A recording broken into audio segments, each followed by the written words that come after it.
সমস্ত সংস্কার অনিত্য। যেটা নিত্য নয়, পরিবর্তনশীল, স্থায়ী নয়, অস্থায়ী, চলে যেতে হবে, এটা হচ্ছে অনিত্য। যেমন সংস্কার বলতে আমরা পাপ সংস্কার, পুণ্য সংস্কার, পাপ নয়, পুণ্য নয়, আনন্দ সংস্কার, এই তিন সংস্কারকে আমরা বলি। সব্যের সংস্কার অনিচ্ছাদি, অর্থাৎ কোনো কিছু পৃথিবীতে স্থায়ী নয়। আমি নিজেও স্থায়ী নয়। আপনারাও প্রতি সেকেন্ডে সেকেন্ডে, মিনিটে মিনিটে, বৎসরে, মাসে, সেকেন্ডে সেকেন্ডে, মিনিটে মিনিটে আমাদের শরীরের পরিবর্তন হচ্ছে। এই পরিবর্তনের নামই হচ্ছে ভাঙাওয়ারা। ভাঙাওয়ারাই হচ্ছে পৃথিবীর ধর্ম। এটা হচ্ছে নিত্য। এখানে কেউ নিত্য নয়, সবাই আমাদেরকে চলে যেতে হবে। প্রতিটা শ্বাস প্রশ্বাস গ্রহণ এবং ত্যাগ করার মধ্য দিয়ে আমাদের জীবন ফুরিয়ে যাচ্ছে, শেষ হয়ে যাচ্ছে। শ্বাস একটা তুলসী বা ফেলছি, পরবর্তীতে আবার না শ্বাস তুলব না বা ফেলব, এভাবে অনবরত আমাদের জীবন চলেই যাচ্ছে। ইহদ পর্যায়ে পশ্যতে, এই অনিত্যতা, ক্ষণভঙ্গুরতা অথবা অস্থায়িত্বকে আমরা সাধারণ চর্মচক্ষু দিয়ে আমরা দেখি না। যখন আমাদের জ্ঞান চক্ষু উৎপন্ন হবে, তখনই এইগুলি দেখা সম্ভব। যেমন বাল্ব এক জিনিস আর বিদ্যুৎ আরেক জিনিস। বিদ্যুৎ যদি না থাকে তাহলে বাল্বের কোনো মূল্য নেই। বিদ্যুৎ আছে বলেই বাল্বের মূল্য হয়েছে। আমরা ব্যক্তি এক জিনিস, আবার জ্ঞান ওইটা আরেকটা জিনিস। ভগবান বুদ্ধ যতদিন সিদ্ধার্থ ছিলেন ততদিন উনি বুদ্ধ হিসাবে কোনোদিন দাবি করেন। তখন সিদ্ধার্থ অনেক কষ্ট করে তিনি বুদ্ধ পদবী, তার পাওয়ার, বুদ্ধ শক্তি, বুদ্ধ পাওয়ার, সর্বময় ক্ষমতা, যে ক্ষমতা, অর্থাৎ বিদ্যুতের সাথে আমি পূর্বেই তুলনা করেছি। সূর্য উঠেছে বলে আমরা দিন বলি। সূর্য যখন সন্ধ্যার সময় চলে যাবে তখন আমরা কি বলবো? রাত বলবো, সন্ধ্যা হয়েছে বলবো। তো সুতরাং এখন তো আঁধার নাই, অন্ধকার নাই। অন্ধকার কোথায়? অন্ধকার দাঁড়াতে পারে নাই সূর্যের তেজে।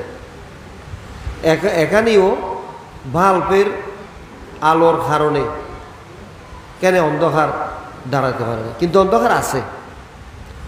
সুতরাং আমরাও অন্ধকারের জগতের মানুষ, অর্থাৎ লোভদেশ মোহগ্রস্ত মানুষ। তো লোভদেশ মোহ যতদিন থাকবে আমরা পাগল। লোভদেশ যতদিন থাকবে আমাদের মধ্যে ততদিন আমরা বুদ্ধ জ্ঞান আমাদের মধ্যে এখনো উৎপন্ন হয়নি। যেদিন আমার শরীরের মধ্যে লোভদেশ মোহ নামক তিনটা অপশক্তি সূর্যের কারণে যেমন অন্ধকার চলে গেছে, জ্ঞান শক্তির প্রভাবে তখন আমার অন্তর থেকে, আমার শরীর থেকে, দেহ থেকে লোভ দেশ মোহ নামক তিনটা অপশক্তি যেদিন চলে যাবে, অলোভ অদেশ অমোহ উৎপন্ন করতে পারবো, সেই দিনে আমি মানুষ হয়েছি বলে দাবি করতে পারবো। সেই দিনেই বুদ্ধ বলেছেন, আমি সিদ্ধার্থর নাম গুছিয়ে মুছিয়ে এখন হয়েছি আমি বুদ্ধ। বুদ্ধ হচ্ছে সর্বময় ক্ষমতা। বুদ্ধ কারো নিকট দান ধর্ম চাইনি। বুদ্ধ কারো নিকট দান ধর্ম পাওয়ার জন্য তার আগ্রহ ছিল না। কিন্তু দেবতারা পর্যন্ত, ব্রহ্মারা পর্যন্ত, মানুষজন সবাই তার ক্ষমতা দেখে তাকে দান করার জন্য, তিনি কোথায় আছেন তাকে দান করার জন্য বুদ্ধকে খুঁজেছিলেন।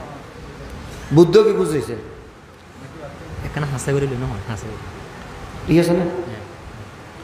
বুদ্ধকে খুঁজেছিলেন, শোনা যাচ্ছে? পুকুরে বলবে না যে আমার নিকট এসে আমাকে ব্যবহার করো, স্নান করো, কিন্তু আমার প্রয়োজনে আমি যাব না। নলকূপ কোনোদিন বলবে না যে আমার নিকট তোমরা এসে পানি নিয়ে যাও। বুদ্ধ কাউকে বলে নেই। বুদ্ধ কারো নিকট শ্রদ্ধা ভক্তি কামনাও করে নেই, দান ধর্ম তিনি চান নেই। তিনি তার ক্ষমতা ছিল বলে বুদ্ধ সারা জীবনের মধ্যে একটা ফাঁস পাইও তিনি আতে গ্রহণ করেননি। কোনো সয় সম্পদ উনি চান নেই। উনি চেয়েছিলেন একমাত্র লোভ দেশ মোহ থেকে কিভাবে, এই কবজা থেকে কিভাবে নিজেকে উদ্ধার করা যায়, সেই লোকোত্তর সাধনা, তার ধ্যান ছাড়া, সাধনা ছাড়া বুদ্ধকে জানা বুঝা কখনো সম্ভব হবে না। বুদ্ধ বলছে আমাকে যে জানবে, আমাকে যে দেখবে সে আমার ধর্মকে দেখবে, আমার ধর্মকে যে দেখবে সে আমাকে দেখবে। তা আমরা অনেকে মনে করি বুদ্ধ হচ্ছে ব্যক্তি। বুদ্ধ তো ব্যক্তি না, বুদ্ধ হচ্ছে সর্বময় ক্ষমতা, সর্বশক্তিমান, সর্বশক্তি। এটা একটু পবিত্র শক্তি, এটা বাংলা আসে নেই। এটা ধ্যান করে এই শক্তিটা তিনি অর্জন করেছেন। এই শক্তিটা যখন আমার শরীরের মধ্যে উদ্ঘাটিত হবে, ধ্যান করে বিদুর সম্ভাবনা করে, কায়ানুদর্শন, বেদনানুদর্শন, চিত্তানুধর্মানুদর্শন, সারি অনুদর্শনের মধ্য দিয়ে যখন আমরা ওই পাওয়ারটা সৃষ্টি করতে পারবো, তখন লোভ দেশ মোহ আর টিকতে পারবে না। তখন তাদের প্রভাব একেবারে শেষ। অলোভ অদেশ অমোহের প্রভাবে আমরা চলে আসব। তখন এই খাঁচা থেকে, কবজা থেকে বের হয়ে আপনি নির্বাণে যেতে পারবেন। নির্বাণে যেতে হলে কোনো টাকা পয়সা, কোটি কোটি টাকা পয়সা খরচ করতে হবে। ওইখানে কোনো যন্ত্রণা নাই, হাউতার নাই, এবং টেনশন নাই, মনস্তাপ নাই, দুঃখ নাই, বিলাপ নাই, কোনো রকমের কোনো আপনাকে হতাশায় ভুগতে হবে। ওটা একটা এমন একটা স্থান, এমন একটা জায়গা, এমন একটা জগৎ, আপনি লোভ দেশ মোহ নিয়ে ওইখানে যেতে পারবেন না। সারা বছর শিল পালন করলেই হবে না, কিন্তু শিল ওইটা আপনাকে ওই জগতে যাওয়ার জন্য সাহায্য করবে। সারা বছর দান করলেই হবে, দানেও আপনাকে সাহায্য করবে, কিন্তু ডাইরেক্ট অ্যাকশানে যেতে হবে। অ্যাকশানে যেতে হলে আপনাকে ধ্যান করতে হবে। তা লোভ দেশ মোহর সাথে যুদ্ধ, লড়াই করতে হবে। আমাদের সিদ্ধার্থ 6টি বৎসর লড়াই করেছে। 6টি বৎসর লড়াই করার পরেও উনি ফান নাই, তারপরেও আল ছাড়েন না। গয়ার বুদিমূলে গিয়ে উনি শেষ যুদ্ধ শেষ করেছেন। তার রাত্রের শেষ জামেই তিনি সেই বুদ্ধত্ব লাভ, বুদ্ধ পাওয়ার, বুদ্ধ ক্ষমতা, সর্বক্ষমতা তিনি লাভ করলেন। তিনি কোনো রকম মান সম্মান, টাকা পয়সা, ধন দৌলত, ক্র্যাশ, মানপত্র, অমুক সমুক কিচ্ছু চাই না। একমাত্র চেয়েছিল কি, শুধু বুদ্ধ ক্ষমতা। তো বুদ্ধ ক্ষমতা এটা আমিও লাভ করতে পারবো, আপনিও লাভ করতে পারবেন, এটা আপনার উপরেই নির্ভর করছে। সেই জন্য বলা হচ্ছে সব্যে সংখ্যার অনিচ্ছাত ইহদ পয়া বসত। তার ব্যক্তি এক জিনিস, বুদ্ধ হচ্ছে আরেকটা জিনিস। অর্থাৎ সিদ্ধার্থ ব্যক্তি বুদ্ধ ক্ষমতা লাভ করেছে বলে তিনি বুদ্ধ হয়েছে। বুদ্ধ হচ্ছে দোষমুক্ত, কিন্তু আমরা দোষে পরিপূর্ণ। আমাদের মধ্যে লোভ আছে, দেশ আছে, মোহ আছে। এই লোভ দেশ মোহ বিষাক্ত, এটার কোনো সিউরিটি নেই। যে কোনো মুহূর্তে 1 ঘন্টা পরেও আপনি সেই হয়ে যেতে পারেন। আপনার যখন রাগশক্তি, লোভ দেশ মোহ উৎপন্ন হবে, তখন আপনার মানবতা চলে যাবে। আপনি আর ঝগড়া বিবাদ করবেন, খাটাখাটি করবেন, মারামারি করবেন, কুনোকুনি করবেন। কিন্তু অরহতারা, বুদ্ধরা এগুলি করে না, যেহেতু তাদের লোভ দেশ মোহ পরিহীন। সব্যে সংকার অনিচ্ছাদি ইহদ পয়ায় পশ্বতি অত নিবন্দিতে দুঃখে। এগুলি প্রজ্ঞা দ্বারা, প্রজ্ঞাস্থ পবিত্র জ্ঞান। আমি পূর্বে বলেছি, এটা বই পড়া জ্ঞান না, এটা বই পুস্তক করা জ্ঞান না, এটা হচ্ছে প্রজ্ঞা জ্ঞান। ওই প্রজ্ঞা জ্ঞান দিয়ে বুদ্ধকে ওজন করতে হবে, পরিমাপ করতে হবে, তার মানদণ্ড বিচার করতে হবে। সুতরাং এই প্রজ্ঞা জ্ঞানে ধরা পড়েছে। বুদ্ধ বলেছেন যতক্ষণ পর্যন্ত আমরা আমাদের লোভ দেশ মোহ নামক তিনটা মহাশত্রু থেকে নিজেকে রক্ষা করতে পারবো না, ততদিন পর্যন্ত জন্মচক্র, জরামরণ চক্র, বিদ্যা চক্র, ভূচক্রের মধ্যে ভাসিয়ে ডুবিয়ে অনাদি অনন্তকাল ধরে আমাকে লাখ কোটি বৎসর আমাকে এই যন্ত্রণাগুলি ভোগ করতে হবে।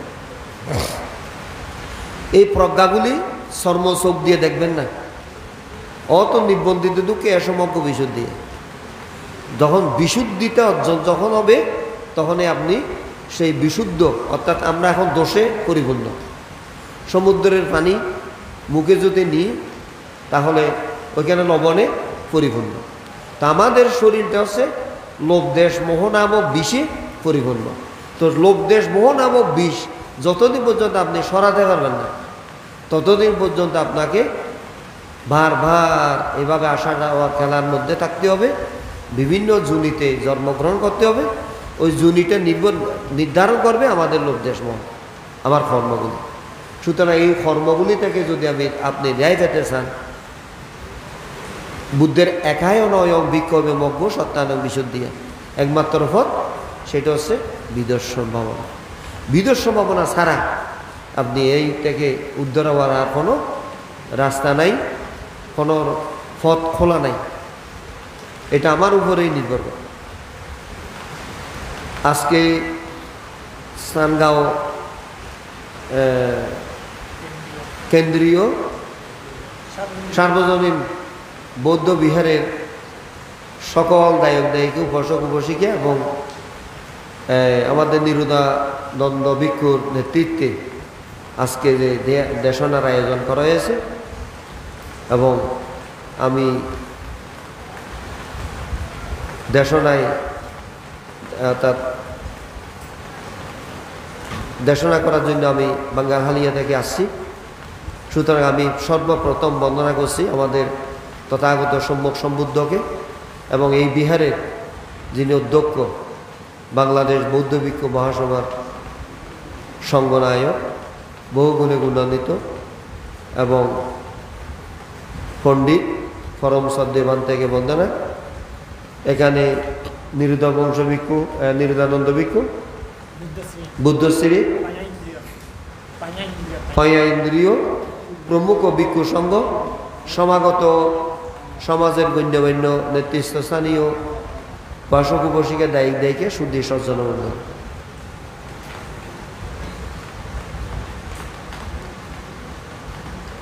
আমরা যে বলছি বিদর্শন ভাবনা, ভাবনা দুই প্রকার। একটা হচ্ছে সমতা ভাবনা, আর একটা হচ্ছে বিদর্শন ভাবনা। সমতা ভাবনা হচ্ছে লোকীয়, অর্থাৎ লোক দেশ মোহের আওতাধীন। কিছুদিনের জন্য লোক দেশ মোহকে দামা চাওয়া দেওয়া হয়। দামা চাওয়া দেওয়ার পরে তখন মানুষ যে ব্রহ্মচারী, হিন্দুদের বড় বড় ব্রহ্মচারী আছে না, ব্রহ্মচারী আউলিয়া বিভিন্ন রকমের যারা মেডিটেশন করে, তার লোকীয় ধ্যান, ওই ধ্যানের মধ্য দিয়ে তারা ব্রহ্মলোকে অথবা স্বর্গে যেতে পারে। আমাদের গৌতম বুদ্ধ সর্বপ্রথম উনি সিদ্ধার্থ অবস্থায় আরাল খালাম মুনি, রামপুত্তরের মুনির নিকট গিয়েছিলেন ধ্যান করার জন্য। ধ্যানে গিয়ে কিন্তু কিছুদিনের মধ্যে উনি মেধাবী ছিলেন বলে অত্যন্ত নিপুণতার সহিত ধ্যান করে সেই ব্রহ্মলোক তিনি আয়ত্ত করলেন। তখন তাদের নিকট জিজ্ঞাসা করছে, আমি তো সর্বস্ব ন্যায় সংজ্ঞা না সংজ্ঞা এত না কিনছে এত বিজ্ঞানে টাকা সঞ্চয় এইটা এই ধ্যান করে আমি এখন ব্রহ্মলোক পর্যন্ত যেতে পারবো। তো ব্রহ্মলোকের আয়ু হচ্ছে 84,000 কল্প, কিন্তু 84,000 কল্পতে একদিন শেষ হবে। চাইনিজ হোটেলের মতো আমি খাট, অর্থাৎ যতদিন আমি হোটেলে বসে বসে আমার সংশয়ে যেগুলি আছে ততদিন পর্যন্ত আমি 84,000 কল্প পর্যন্ত এখানে থেকে আমি আপনাদের ব্রহ্মলোকের সুখ ভোগ করলাম। কিন্তু 84,000 কল্প একদিন শেষ হয়ে যাবে, তখন আমি কোথায় যাব?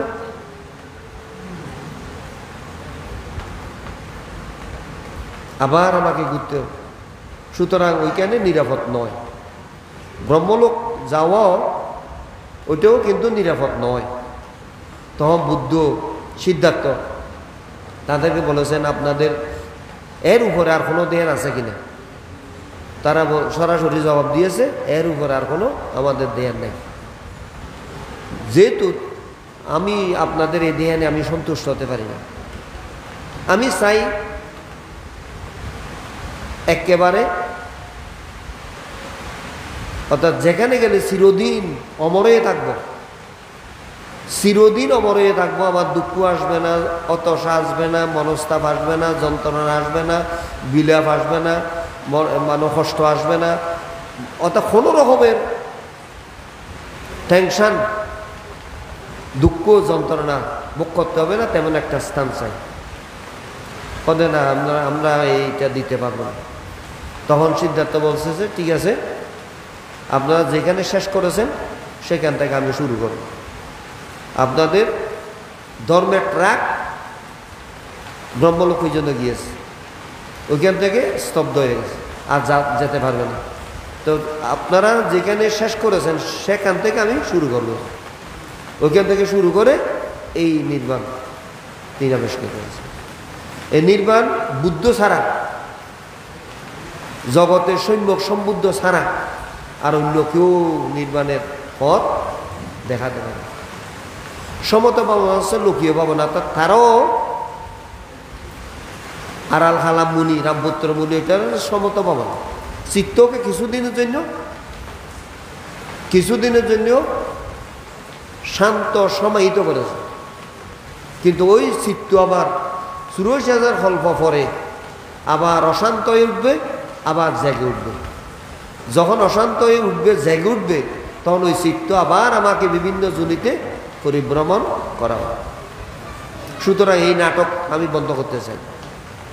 এই নাটক বুদ্ধই একমাত্র সমাধান দিয়েছে, তার বিদর্শ সমাধান। এখন হচ্ছে সমত ভাবনা, চিত্তের সাম্যতা।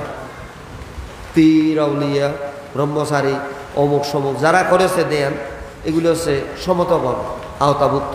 তা লোভ দেশ মোহের আওতাভুক্ত। আর বিদর্শন হচ্ছে লোভ দেশ মোহের, লোভ দেশ মোহের বাইরে বিদর্শন। তো এখন কত হচ্ছে আমাদের বিদর্শন হচ্ছে কায়ানুদর্শন,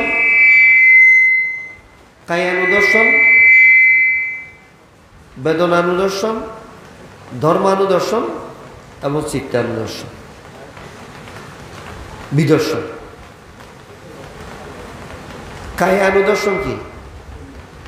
যেমন আমার খায়া, অল বডি, এই খায়া দেহ, মন ছাড়া আমাদের শরীর থাকে না, আবার শরীর ছাড়া মন থাকে না, একজন আরেকজনের সহায়ক। কায়ানুদর্শন, কায়ার মধ্যে তাপ আছে, আমাদের এই শরীরের মধ্যে তাপের অংশ আছে। তো তাপের ভাগ আমাদের শরীরে আছে, বাতাসের ভাগ শরীরের মধ্যে আছে, মাটির ভাগ শরীরের মধ্যে আছে, পানির ভাগ এই শরীরের মধ্যে আছে। এই তাপ, বায়ু, মাটি, পানি নিয়ে আমাদের এই দেহ। সুতরাং এই দেহে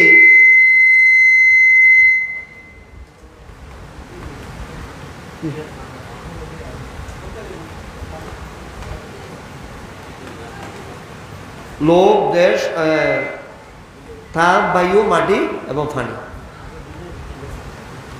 সুতরাং এই তাপ, বায়ু, মাটি, পানি হচ্ছে আমাদের দেহের, অর্থাৎ এইগুলি নিয়ে আমাদের দেহটা চলে।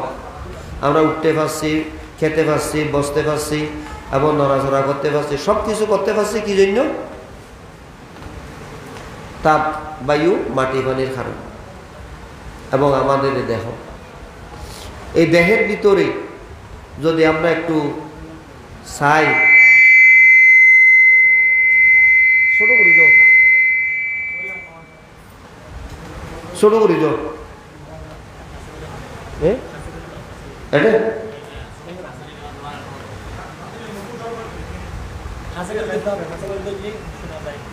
আচ্ছা এটুকু সাউন্ড বক্স দিলি তো আচ্ছা দেহের ভিতরে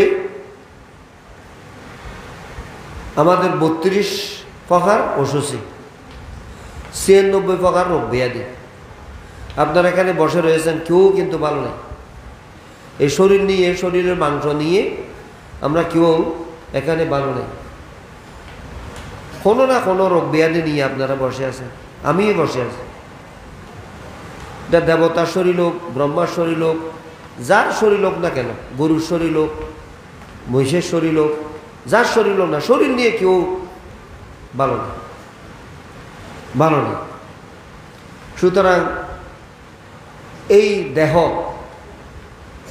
আমাদের দেহ ধারণ পোষণের জন্য অনেক কষ্ট মানুষের বহু কষ্ট এই যে আমরা দাবি করি আমার চুল আমার দাঁত আমার চোখ আমার নাক আমার অঙ্গ প্রত্যঙ্গ আমার অল বডি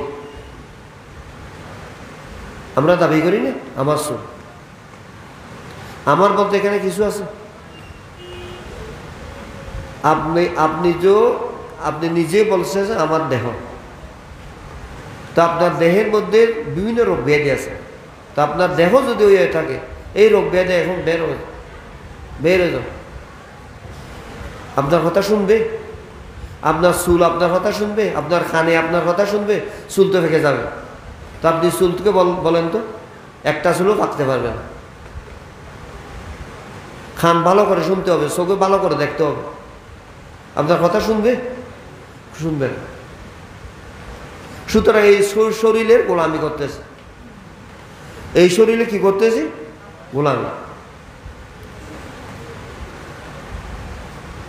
সুতরাং এই লোভ দেশ মোহগুলি আমাদের শরীরের মধ্যে কিভাবে ঢুকে আমাদের খান দিয়ে ঢুকে চোখ দিয়ে ঢুকে লোভ দেশ মোহ তিনটা অপশক্তি ঢুকার দরজা আছে দুইটা চোখ দুইটা খান এবং নাকের ছিদ্র তথা জিহ্বা এবং আমার দেহ এটা হচ্ছে লোভ দেশ মোহ ঢুকার কি দরজা সুতরাং আমি তো বাঙ্গাহালিয়া থেকে আসছি এখানে তো বাঙ্গাহালিয়া থেকে আসার সময় অষ্টাঙ্গিক মার্গ আছে না সম্যক দৃষ্টি সম্যক সংকল্প সম্যক বাক্য সম্যক কর্ম সম্যক আজীব সম্যক ব্যায়াম সম্যক স্থিতি সম্যক সমাধি সম্যক দৃষ্টি তা আমাদের মধ্যে সম্যক দৃষ্টি এখন উৎপন্ন হয়েছে উৎপন্ন হয়নি সম্যক দৃষ্টি কি অর্থাৎ কোনো বিষয়কে ভালোভাবে না জানাই হচ্ছে মিথ্যা দৃষ্টি আর ভালোভাবে জানাই হচ্ছে সম্যক দৃষ্টি সম্যক দৃষ্টি হলে আমাকে সম্যক জ্ঞান উৎপন্ন করতে হবে সম্যক জ্ঞান অর্থাৎ এই কর্ম থেকে আপনি যদি রক্ষা পেতে চান বেঁচে থাকতে চান কর্ম না করার জন্য তাহলে আপনাকে সম্যক স্মৃতি নিয়ে থাকতে হবে দেখলে দেখছি শুনলে শুনছি শরীরে যা কিছু উৎপন্ন হয় তা কিছু আপনাকে কি করতে হবে স্মৃতি করতে হবে তো এখন আমি যদি প্রশ্ন করি আপনাদের সম্যক স্মৃতি কি আছে কারণে সম্যক স্মৃতি যদি না থাকে অনব্রত কর্ম হতেই আছে অনব্রত কর্ম চলতেই আছে অনব্রত যদি একটা মেশিন পানির মেশিন অথবা মোটরটা অনব্রত যদি চলে বন্ধ করা না হয় তাহলে সারাক্ষণ চলবে না তা আমার দেহের অর্থাৎ যে চোখ কান নাক এটুকুলো অটো তো মেশিন না চলতেছে অনব্রত জন্মইতে জন্মান্তর অনাদি অনন্তকাল ধরে এইভাবে জন্মে অর্থাৎ কর্ম আমি চোখ দিয়ে কান দিয়ে নাক দিয়ে গ্রাণ দিয়ে জিহ্বা দিয়ে মন দিয়ে অনব্রত কর্ম করতেছে এই কর্মগুলি জমতে জমতে জমতে জমতে এটা কি ডাস্টবিনের মতো কর্মগুলি জমতে জমতে বিশাল বিশাল আঘাত ধারণ করেছে। এই কর্ম যতক্ষণ পর্যন্ত আপনি পরিষ্কার করবেন না, যেমন উঠান কাটার ময়লা হলে আমরা কি করি, ঝাড়ু দিই, ঝাড়ু দিই। তো আমাদের শরীরের মধ্যে ঝাড়ু দেয়া দেয় আছে, ঝাড়ু নেই। তো ঝাড়ু দেয়া দিয়ে যদি আমরা করি তাহলে আমাদেরকে কি করতে হবে, ওই সময় স্মৃতি থাকতে হবে। স্মৃতি নামক ঝাড়ু তো আপনাদের মধ্যে কারো নেই। তো স্মৃতি নামক যদি ঝাড়ু না থাকে, যেমন একটা ঘর ধোয়া মোছা, একটা উঠান কাটা যদি ধোয়া মোছা ঝাড়া পোছা এগুলি না থাকে, তাহলে এখানে কি হয়ে যাবে, ময়লায় পরিপূর্ণ হয়ে যাবে। তো আমাদের ভিতরেও এইভাবে ময়লা হয়ে গেছে। এইগুলি অর্থাৎ এইগুলি যতক্ষণ পর্যন্ত আপনি সরাতে পারবেন না, ততদিন পর্যন্ত আপনাকে জন্মান্তর বারবার জন্ম নিতে হবে। এইগুলি সরানোর একমাত্র ব্যবস্থাপন আমাদেরকে দেখিয়ে দিয়েছেন কে? বুদ্ধ। আমাদের জীবনটা চলে যাচ্ছে গতানুগতিকভাবে, সোজা চলে যাচ্ছে। আপনি যদি সম্যক স্মৃতিবান হন তাহলে আপনাকে উল্টোভাবে জীবন পরিচালনা করতে হবে। উল্টোভাবে যদি জীবন পরিচালনা করতে চান তাহলে আপনাকে ধ্যান করতে হবে। বুদ্ধ যেটা করেছে, ধ্যান করতে হবে। যদি আপনি শ্রোতাবর্তী শক্তি থাকেন, আগামী অরহত হয়ে যান, তখন আপনার সম্যক স্মৃতি আর লাগবে না। ওই সম্যক স্মৃতিগুলি আপনাকে লাগবে না, ওইটা গাইডার হয়ে যাবে। আপনি কিভাবে চলবেন উনিই আপনাকে নির্দেশনা দিবে। তো সুতরাং এখন তো আমরা উন্মাদ থাকব। আমাদের মন ওইটা অর্থাৎ লোভ দেশ মোহ যুক্ত মন, লোভ দেশ মোহযুক্ত মন। লোভ দেশ মোহ থেকে আলাদা করতে পারিনি। আলাদা কখন করতে পারবেন? যখন শ্রোতাবর্তী শক্তি অনাগামী অরহত হতে পারবেন, তখন আপনি মনকে আলাদা করতে পারবেন। মনকে যখন আলাদা করতে পারবেন, আমাদের মন হচ্ছে দুই প্রকার, লোকীয় মন, লোকোত্তর মন। লোকীয় মন হচ্ছে মনের সংখ্যা হচ্ছে 89 প্রকার। 89 প্রকার মন।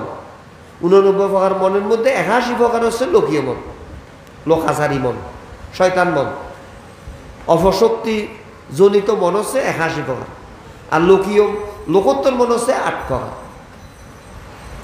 এই লোকোত্তর মন লোকীয় মন নিচে সাপে, লোকীয় মন সাপে নিচে ফরে রয়েছে।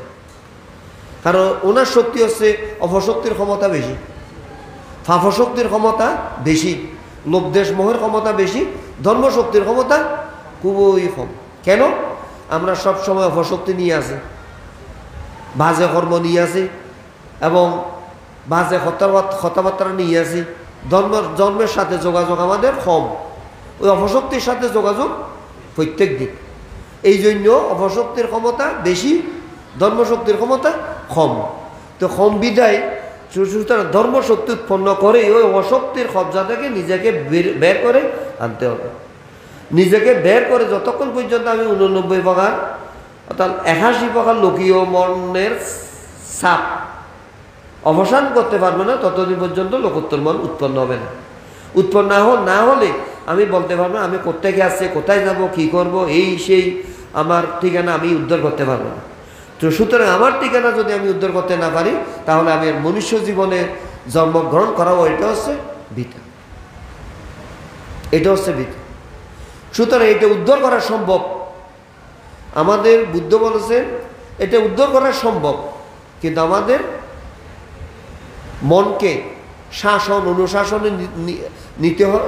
শাসন অনুশাসনের মধ্যে মনকে একটা পর্যায়ে নিতে হবে, একটা পর্যায়ে নিতে হবে। সুতরাং আমাদের জীবন চলছে সোজা গতানুগতিকভাবে চলে যাচ্ছে।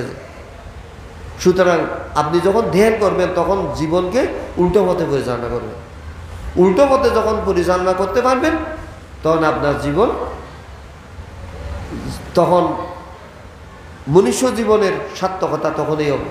আমি কোথায় গেছে, কোথায় যাব, কি করব, এই সেই আপনি বলতে পারবেন। কায়ানুদর্শন, বেদনানুদর্শন। বেদনা হচ্ছে কি? অনুভূতি। চোখের অনুভূতি কি? চোখের ধর্ম কি? দেখা, কানের ধর্ম শোনা, নাকের ধর্ম ঘ্রাণ নেওয়া, জিহ্বার ধর্ম আচ্ছা। জিহ্বার মধ্যে এখন যদি একটা মিষ্টি দেওয়া হয়, বলতে পারবেন কি লাগছে? মিষ্টি হয়েছে বলতে। আর একটা তেঁতুল জিহ্বার মধ্যে লাগিয়ে দিলে কি কি বলবে? আর একটা খাটালের মুসি আছে না, খাটালের মুসি যখন জিহ্বে দেওয়া হবে কি কি বলবে? জিহ্বে কি বলবে? সাথে সাথে রেজাল্ট দেবে না? সাথে সাথে রেজাল্ট। কি লাগছে? তাহলে যত রেজাল্ট দেবে ততই কর্ম অনবরত হতে যায়। যেমন আমার কথাগুলি আপনার কানে লাগছে, কানে লাগার সাথে সাথে মনকে জানিয়ে দিয়েছে এই বান্তের কথা কেমন। মনকে জানিয়ে দেওয়ার পর মন আবার ফরক্ষণে 2 মিনিট নেই রেজাল্ট দিচ্ছে এই বান্তের কথা ভালো, আবার এই বান্তের কথা খারাপ, এটা বলে দিচ্ছে না। এই সুতরাং এই বলে যত দিচ্ছে ততই কর্ম আছে। চোখে দেখছেন বান্তে কেমন আছে, বান্ততে আরও অনেকবার দেখছি উনি স্বাস্থ্য, এখন তো স্বাস্থ্য অনেকটা নাই, শুকিয়ে গেছে। খাল বিল শুকিয়ে যাচ্ছে, নদী শুকিয়ে যাচ্ছে, আমি শুকিয়ে পাবো না? আমি শুকাবো না নাকি? কেউ এখানে স্থায়ী নয়, দীর্ঘস্থায়ী নয়, আমাদেরকে চলে যেতে হবে। এটা চোখে দেখার সাথে সাথে এটা গবেষণা করে রেজাল্ট দিয়েছে ফরক্ষণে। এখন এখন কোনো গন্ধ আছে? এদিকে যদি কোনো রকমের যদি গন্ধ উৎপন্ন হয়, গরু মরা হোক, মানুষ মরা হোক, অথবা যে কোনো ফসা দুর্গন্ধ হোক, নাকে হাত দিবেন না? নাকে বলছে আমাকে হাত দাও, এটা বলছে? বলে নেই। এটা সাথে সাথে রেজাল্ট দিয়ে দেওয়ার পর গন্ধ, উনি বলতেছে গন্ধ। সুতরাং এইভাবে চোখ দিয়ে, কান দিয়ে, নাক দিয়ে, ঘ্রাণ দিয়ে, জিহ্বা দিয়ে, আবার শরীর দিয়ে অনব্রত আমরা কর্ম করছি। তো অনেকে বলে বাড়িতে কর্ম কীভাবে হয়? কর্ম এইভাবে অটোমেটিকলি হয়ে যাচ্ছে যে। আবার কর্মফলগুলি যদি আপনাকে ভোগ করতে বলি, আপনি ভোগ করার জন্য মাথা ফেটে নেবেন? ভোগ করবেন? ভোগ করবেন না। ভোগ করার জন্য পক্ষপাতী হবেন না। আবার পক্ষপাতী না হলেও তথাপি ভোগ করতে হবে। কম্মস্য কারণতি বিপাকস্য বেদক শুদ্ধতম প্রবর্তন্তি এতম সম্যদর্শন। কর্মের কোনো কর্তা নেই, বিপাকের কোনো বিপাক ভোগ করার কোনো ব্যক্তি নাই। শুধু শুধু চক্ষু কর্ণ নাসিকা জিহ্বা ত্বক ইন্দ্রিয়ের দ্বারা আমরা কর্ম করি, এই কর্মগুলি আমাদেরকে জন্মান্তর ঘটাচ্ছে। সুতরাং এই কর্ম হওয়ার পথ যদি কর্ম না হওয়ার দরজা যদি আপনি বন্ধ করতে চান, তাহলে সম্যক স্মৃতি নিয়ে আপনাকে থাকতে হবে। সম্যক স্মৃতি নিয়ে যদি আপনি থাকেন, তাহলে আপনার শরীরের মধ্যে কোনো রকমের কি কর্ম হবে। যেমন সম্যক, আমি কি বলছি, সম্যক দৃষ্টি। যেমন 10টা বাজে, রাত 10টা বাজে, অমাবস্যা, আজকে কি অমাবস্যা না? অমাবস্যা। এখানে যদি কোনো লাইট না থাকে, কোনো ইলেকট্রিসিটি না থাকে, খার না থাকে, কোনো কিছু না থাকে, তাহলে রাত 10টা বাজে গুটগুটি আধার বাজে। গুটগুটি আধার হবে নাকি? আধার হবে। তখন অন্ধকার যদি হয়, এত মানুষ, আপনারা এত লোকজন বসেছেন, এই লোকজনগুলি আমি দেখব না। কেন দেখব না? অন্ধকারের কারণে। তা এখন আলো আছে বলে, লাইট জ্বলছে বলে আমি তন্ন তন্ন করে ভাগ করে একটা সুইচ পড়লে আমি খুঁজে নিতে পারছি, কুড়িয়ে নিতে পারছি, সবাইকে আমি দেখার সুবিধা হয়েছে। অনুরূপ যতক্ষণ পর্যন্ত আমার সম্যক জ্ঞান, অষ্টাঙ্গিক মার্গের মধ্যে প্রথম মার্গ কি? সম্যক দৃষ্টি। সম্যক দৃষ্টি যতক্ষণ পর্যন্ত আমার সম্যক দৃষ্টি, সম্যক জ্ঞান উৎপন্ন হবে না, ততক্ষণ পর্যন্ত আমার থেকে অন্ধকার যাবে। একটা বস্তার ভিতরে কি আছে নাই আমি এখনো দেখি, এখনো আমার জানা হয়নি। বস্তার মুখ যখন খুলে আমি সবগুলি ঢেলে নিব, তখন ওইখানে ডাল আছে, শৈল আছে, এই আছে সেই আছে, তখন আমি আপনাকে তন্ন তন্ন করে বাক করে দেখাতে পারবো। তো সম্যক দৃষ্টি যতক্ষণ পর্যন্ত উৎপন্ন হবে না, ততক্ষণ পর্যন্ত বস্তা খোলার জ্ঞান উৎপন্ন হতে হবে। তো আমার বডিটাও বস্তার মতো, এখানে ভিতরে কি আছে নাই আপনাকে দেখতে হবে।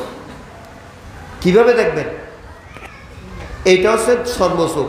আবার ধ্যান চোখ আছে, জ্ঞান চোখ আছে, অন্তর চোখ আছে। ওই অন্তর্দৃষ্টি দিয়ে আপনাকে দেখতে হবে, অর্থাৎ পবিত্র জ্ঞান দিয়ে আপনাকে দেখতে হবে। পবিত্র জ্ঞান কি? অলোপ অদেশ অমোহময় জ্ঞান, এটা বিদর্শনের মধ্য দিয়ে সৃষ্টি হবে। এই জ্ঞান যতদিন পর্যন্ত আপনার সৃষ্টি হবে না, ততদিন পর্যন্ত আপনি সম্যক দৃষ্টি সম্পন্ন মানুষ নয়। সম্যক দৃষ্টি, সম্যক দৃষ্টির সম্যক সংকল্প। সম্যক সংকল্প কি? আপনাদের সংকল্প কি? মানতে আসবে আজকে ধর্মদেশা শুনবো, অথবা অষ্টশীল নেবে। তা আপনারা অষ্টশীল নিয়েছেন? অষ্টশীল নিয়েছেন? অষ্টশীল কি? অষ্টশীলের মধ্যে কি বলছেন? মান্ত্রা বলছে সাধু সাধু ইমং তিসরণে না সাহা অট্টাঙ্গ সম্পূর্ণ গাতাং উপসত শীলং ধম্মং ইয়াত স্বামী অনুগঙ্কাত্ম শিলাং না। সাধু সাধু এবং তিসরণে না সাহা অট্টাঙ্গ সম্পূর্ণ গাত উপসত শিলং। হ্যাঁ হ্যাঁ, অপমাদে না সম্পাদ। অপমাদে না মানে অর্থাৎ কি? অপ্রমত্তের সহিত। তা আমরা এখন প্রমত্ত। আমি পূর্বে বলেছি আমরা পাগল, আমরা লোক দেশ মোহ আমাদের আছে। আমরা এখানে দেখো বসে আছে, কিন্তু আমাদের মন বসে আছে। মন বিভিন্ন জায়গায় চলে গেছে, আপনাকে ফাঁকি দিয়ে মন চলে গেছে। তো আসলে মন যায় না। মন যেদিন যাবে দিন তখন আপনি মরবেন। যে মন যায় না, মনের পাওয়ার ওইটাই চলে যায়, মনের পাওয়ারটা চলে যায়, কিন্তু মন যায় না। সুতরাং এই মন সেকেন্ডের মধ্যে 70 বার ভাব পরিবর্তন করে। কয়বার? 70 বার ভাব পরিবর্তন করে। সুতরাং এই মন গড়তে পারে, আবার ভাঙতেও পারে। গড়তেও পারে, আবার কি ভাঙতেও পারে। সম্যক দৃষ্টি, সম্যক সংকল্প। সম্যক সংকল্প বানতে আজকে ধর্মদেশা করবে, আমরা শুনবো। তা আপনাদের সম্যক সংকল্প থাকতে হবে, আমি এই কাজটা করবই, আমি ধ্যান করবই। তা আপনাদের 1 বছর কতদিন? 1 বছর হয়। সুতরাং আপনি ধ্যানের এটা রুটিন আছে আপনাদের, অর্থাৎ আমি ধ্যান করবই। আর চোখ বন্ধ করলে যে ধ্যান হয়, এ কত দাম ইসত, দাম মিথ্যে। চোখ বন্ধ করলে যে ধ্যান হবে, এটাও ঠিক না। দক্ষ একজন ধ্যানের নিকট আপনাকে ধ্যান শিখে নিতে হবে। যেমন স্বরবর্ণ ব্যঞ্জন বর্ণ শিখে নিতে হবে। সরিয় সরিয়া খ খ গ গ কারিকার, এগুলি যতক্ষণ পর্যন্ত আপনি শিখে নিতে পারবেন না, ততক্ষণ পর্যন্ত শব্দ সংযোজন আপনি করতে পারবেন, শব্দ সংযোজন করতে পারবেন।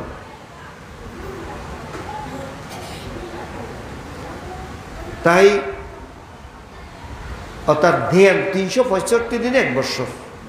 1 বছরের মধ্যে আমরা কেউ 70 বছর, কেউ 80 বছর, কেউ 90 বছর, কেউ 60 বছর, এভাবে আমরা বেঁচে থাকি। তো বেঁচে থাকলেও আমরা অর্থাৎ ধ্যানের জন্য আমি এতদিন ধ্যান করেছি বানতে, আমি এতদিন এই কাজটা করেছি, এটা বলতে পারবেন? আপনি যতই পুণ্য কর্ম করুন না কেন, শিল ফালান না কেন, দান করুন না কেন, কিন্তু ধ্যান না করলে হবে। ধ্যান এটা আপনি অরহত না হন, অরহত অর্থাৎ শ্রোতাপত্তি শক্তি না রাখ, আপনি অরহত হবেন কথা নেই। আবার হবেন না, এটাও বলা ঠিক নয়। সুতরাং অরহত না হলেও কিন্তু আপনি একটা বীজ, এটা ধর্মের একটা বীজ রোপণ করলেন। এই বীজ খালে সময়ে অঙ্কুরিত প্রভাবিত হয়ে আপনাকে একদিন মহাজীবনে নিয়ে যাবে। যেমন এখন থেকে 10 কোটি বছর পরে আমাদের আর্যবৃত্তের বুদ্ধি উৎপন্ন হবে। তাই আর্যবৃত্তের বুদ্ধি উৎপন্ন হলেও আপনি যদি ধ্যানের বীজ আপনার মধ্যে না থাকে, আপনার কোনো উপকার হবে না। আপনার কোনো উপকার হবে না। যদি ধ্যানের বিষ্ঠা থাকে তখন আর্যমন্ত্রীর বুদ্ধে চোখে ধরা পড়বে এই ব্যক্তি ধ্যান করেছে, এটা টিহেতু পুদ্গল অলপদে সমূহ ফরায়ের ব্যক্তি, তাকে আমি ধর্মদেশ প্রদান করলে ওনার লোকদেশ মোহ দুলিশ্বাত হয়ে উনি অলপদে সমূহের অধিবাসী হতে পারবে বা নির্বাণে যেতে পারবে। সুতরাং এটা আপনার উপরেই নির্ভর করে, আমিও কিছু করতে পারবো। আপনি ধ্যান, বুদ্ধ ধর্মের মধ্যে ধ্যানকে বাদ দিলে, ধ্যানকে যদি বাদ দেওয়া হয় এখানে আর কিছু নেই, আর কিছু নেই। সুরসিয়াজার ধর্মের মধ্যে যেখানে যাবেন, যেখানে যাবেন, যেখানে হাত দেবেন ওইখানে সম্যক সমাধির কথা আছে। কিন্তু সম্যক সমাধি যদি না করেন তাহলে বুদ্ধকে আপনি জানবেন না, বুদ্ধকে পরিমাপ করার জ্ঞান আপনার মধ্যে উৎপন্ন হবে। কায়ানুদর্শ, তারপরে রয়েছে সম্যক দৃষ্টি, সম্যক সংকল্প, সম্যক বাক্য। বাক্য কি? এটা হচ্ছে মুসাবাদা, আপনারা বলছেন না, মুসাবাদা বেরামণি, শিক্ষাবাদা সমাধি, সম্যক বাক্য। অর্থাৎ স্বীয় জিহ্বা শাসনে রাখিবে, কুবাক্য বলিবে না, নিষ্প্রয়োজনে বাক্য বলিতে নাই। কিন্তু আমরা প্রয়োজন ছাড়া অনেক সময় দেখা যায় কথা অনবরত বলতেই আছে। কথা বলা এটাও কিন্তু একটা সংস্কার হয়ে যাচ্ছে, কথার মধ্য দিয়ে সংস্কার হয়ে যাবে।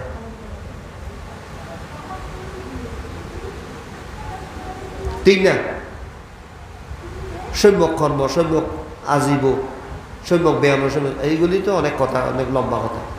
সুতরাং এখন কথা হচ্ছে কায়ানুদর্শন, বেদনানুদর্শন, চিত্তানুদর্শন ও ধর্মানুদর্শন। ধর্ম কি? ধর্মানুদর্শন কি? যেমন আমার শরীরের মধ্যে খামচ্ছন্দ, বেয়াবাদ, তিনিমিদ্য, অদ্বৈত, ককৃত্য, বিচিকিৎসা, খামচ্ছন্দ, কামনা বাসনা, আমার শরীরের মধ্যে কামনা বাসনা আছে কিনা আপনাকে আপনি পর্যবেক্ষণ করে জানতে হবে। থাকলে আছে বলে জানতে হবে, না থাকলে নাই। বেয়াবাদ, হিংসা আছে কিনা, খামচ্ছন্দ, বেয়াবাদ, তিনিমিদ্য, অর্থাৎ আমার মধ্যে আলস্য আছে কিনা। পৃথিবীতে যত পাপ আছে প্রত্যেক পাপের প্রায়শ্চিত্ত আছে, কিন্তু আলস্য পাপের কোনো প্রায়শ্চিত্ত নেই। আজ করবো কাল করবো এইভাবে করে করে বলে বলে দিন শেষ হয়ে যাচ্ছে। খামচ্ছন্দ, বেয়াবাদ, তিনিমিদ্য, অদ্বৈত, ককৃত্য, বিচিকিৎসা, অর্থাৎ চঞ্চলতা, অস্থিরতা। বিচিকিৎসা হচ্ছে তার ধর্মের প্রতি গভীরতা না থাকা, শ্রদ্ধাবোধ না থাকে, বিচিকিৎসা।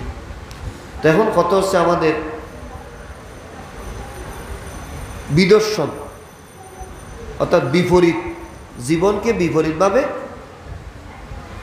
কি বিপরীত দিকে পরিচালনা করা। যেমন আমাদের তথাগত আমাদের ভগবান বুদ্ধ উনি বই পুস্তক পড়া কোনো জ্ঞান নয়। এগুলি হচ্ছে কোন জ্ঞান? লোভ দেশ মোহ ধ্বংস করার জ্ঞান, অলোভ অদেশ অমোহময় জ্ঞান, এটা পবিত্র জ্ঞান। এখন আমরা আসলে আমাদের মধ্যে লোভ দেশ মোহ আছে কিনা, আপনাদের মধ্যে লোভ দেশ মোহ আছে কিনা? আছে। তো লোভ দেশ মোহ, অর্থাৎ লোভের নাম হচ্ছে কি? লোভের নাম হচ্ছে তৃষ্ণা, লোভের নাম হচ্ছে আসক্তি, লোভের নাম হচ্ছে ভোগ করা, লোভের নাম হচ্ছে খাওয়া, লোভ। তার হচ্ছে দেশ, দেশ হচ্ছে হিংসা করা, নেশাত করা, ধ্বংস করা। দেশ মোহ, মোহ হচ্ছে আমি পূর্বে বলেছি আমি আমার বা। তো সুতরাং আমি এখানে আমার কোনো অধিকার আছে? আমার কোনো অধিকার নেই। কিন্তু আপনারা সবাই মরে যাবেন, আমিই মরে যাব। ইল্ডিং বিল্ডিং কোনো কিছু থাকবে না, অস্থায়ী, সব অস্থায়ী। চলে যাব, মরে যাব। তো মরে গেলেও এটা কি শেষ মরা? এটা হচ্ছে কোন মরা? টেম্পোরারি মরা। টেম্পোরারি মরা, সাময়িক মরা। তো সাময়িক যে আমি মরে গেছি, কিন্তু আমার লোভ দেশ মোহ তো মরে নেই। আমার লোভ দেশ যেহেতু মরে নেই, সেহেতু আবার আর একটা প্রতিসন্ধি, প্রতিসন্ধি অর্থাৎ জন্ম নেওয়ার মতো আবার আরেকটা প্রতিসন্ধি, এটা কি প্রতিসন্ধি নেওয়ার মতো, অর্থাৎ জন্মান্তর উপকরণগুলি আমার শরীরের মধ্যে আছে। তো বুদ্ধ আমাদেরকে প্রথম আমাদেরকে দেখিয়ে দিয়েছেন আবিদ্যা প্রত্যয় সংকারা, অবিদ্যাগ্রস্ত লোক আমরা। অবিদ্যা কি? চতুরার্য সত্য, দুঃখ, দুঃখের কারণ, দুঃখ নিরোধ, দুঃখ নিরোধের উপায়, এইগুলিকে না জানে আছে অবিদ্যা। অনিত্য দুঃখ অনাত্মাকে না জানে আছে অবিদ্যা। অনিত্য যেটা নিত্য নয়, পরিবর্তনশীল, সেটা হচ্ছে দুঃখ। যেটা দুঃখ সেটা হচ্ছে অনাত্মা, আমার কিছু নেই, এটাকে না জানে আছে অবিদ্যা। সুতরাং এই অবিদ্যা শুধু আমাদের বড়ুয়াদের আছে তা নয়। সমগ্র সৃষ্টির জগতে যত প্রাণী আছে, যত লোক আছে, বুদ্ধের চোখে ধরা পড়েছে পৃথিবীতে কোটি শত সহস্র জগৎ বা চক্রবাল আছে। বুদ্ধের রাডারে, বুদ্ধের জ্ঞানের চোখে ধরা পড়েছে। সুতরাং এখানে সমস্ত জায়গায় লোভ দেশ মোহের প্রভাব রয়েছে। অনাগামী যারা মার্গফল লাভ করে তারা কোথায় জন্ম? পঞ্চম শুদ্ধ মাস ব্রহ্মলোকে জন্মগ্রহণ করে। এটা শুদ্ধ, যারা শুদ্ধচারী তারাই, তাদের জন্য এটা নির্দিষ্ট। সুতরাং আমি কিছুক্ষণ আগেই বলেছি, ব্রহ্মলোক কিন্তু আমাদের বৌদ্ধদের চরম লক্ষ্য নয়। আমাদের চরম লক্ষ্য হচ্ছে কি? অবিদ্যার খোলস থেকে মুক্ত হওয়া, মুক্ত হয়ে ওই নির্বাণে যাওয়া।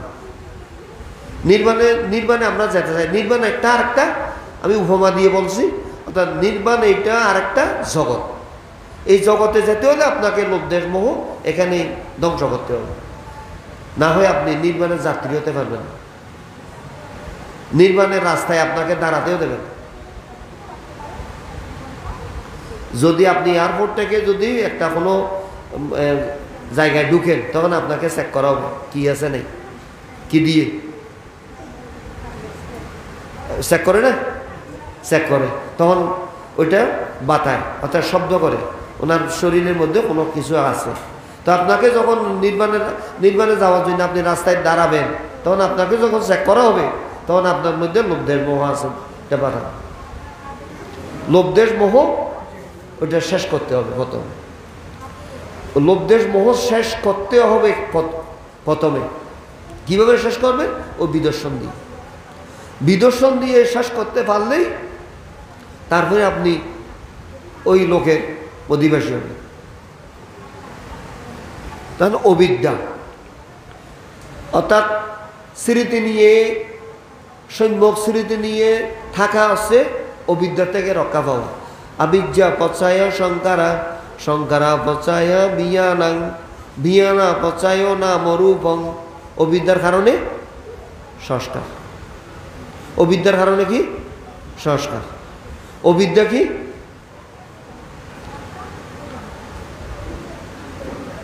বিদ্যা এবং অবিদ্যার মধ্যে পার্থক্য কি? পড়ালেখা করলে, স্কুল কলেজে পড়লে এটা বিদ্যা না, এটা হচ্ছে স্মৃতিবিদ্যা। দশম্যক স্মৃতি নিয়ে থাকা। আমি পূর্বে বলেছি, যেমন বলছে ইন্দুরের নৌকায় বিড়াল হয়েছে খান্ডারে। নৌকাটা হচ্ছে খার? ইঁদুরের। নৌকাটা হয়েছে খার? ইঁদুরের। ইঁদুরের নৌকায় বিড়াল হয়েছে খান্ডারে। বিড়াল কি? নৌকার মাঝি। এবং প্যাসেঞ্জার কারা? প্যাসেঞ্জার কারা? ইঁদুর। তো নৌকা চালিয়ে নিচ্ছে কে? বিড়াল। তখন প্যাসেঞ্জার যদি একটু চঞ্চল হয়, ফালাফালি লাফালাফি করে, তখন বিলেই কি করবে? ধরবে না? ধরবে। ইঁদুরের নৌকায় বিড়াল হচ্ছে খান্ডারে। ইঁদুর কি? এটা রূপক কথা। ইঁদুর হচ্ছে বিষয়, আলম্বন। খানের আলম্বন শোনা, চোখের আলম্বন দেখা, নাকের আলম্বন ঘ্রাণ নেওয়া, জিহ্বার আলম্বন রস আস্বাদন করা, দেহের আলম্বন গরম ঠান্ডা অনুভব করা। এটা মনে একমাত্র জানে। তো মনে যতই জানবে, তো সম্যক স্মৃতি যদি থাকে তাহলে কর্ম হবে না। আমি এমন শুনছি, এমন দেখছি, এমন লাগছে, এমন লাগছে, এটা বললেই, নোট করলে, অর্থাৎ সম্যক স্মৃতি থাকলেই কর্ম হবে না। আর যদি স্মৃতি না থাকে সাধারণ একটা মানুষ, তাহলে ওনার কর্ম অটোমেটিক হয়ে যায়। ইঁদুরের লোক বিড়ালসা কান্ডারে, ব্যাং শুয়ে রয়েছে, সাপ পাহারা দিচ্ছে। ব্যাং শুয়ে আছে, সাপ পাহারা দিচ্ছে। ব্যাং যদি একটু ফালাফালি লাফালাফি করে, সাপে কি করবে? ধরবে। সেই জন্য সাপ আছে বলে ব্যাংকে নীরব থাকতে হবে।